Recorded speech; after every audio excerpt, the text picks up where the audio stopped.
माझ्या माता भगिनींना माझी विनंती राहील की या योजनेचा लाभ आपल्याला अधिकाधिक घ्यायचा आहे, पुढे सुद्धा घ्यायचा आहे।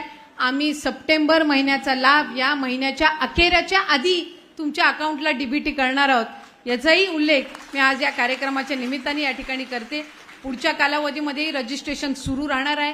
आणखीन ज्या माता भगिनींनी रजिस्ट्रेशन केलं नसेल त्यांना सप्टेंबरच्या अखेरपर्यंत मुदत आहे, त्याच्यामुळे अधिकाधिक या योजनेचा लाभ घेण्याच्या दृष्टिकोनातून रजिस्ट्रेशन करा। आणखीन कोणाचे अकाउंट आधार कार्ड आणि बँक लिंक झालेलं नसेल तर ते सुद्धा तुम्ही लवकरात लवकर करून घ्या। काही खाती अशी आहेत की आधार कार्ड त्या महिलेचं आणि अकाउंट भावाचं किंवा पतीचं, त्याच्यामुळे तुम्हाला लाभ त्या ठिकाणी मिळत असताना अडचणी येतात। त्याच्यामुळे ज्या माता भगिनीचं आधार कार्ड आहे तिचंच अकाउंट त्या आधार कार्डला लिंक असलं पाहिजे।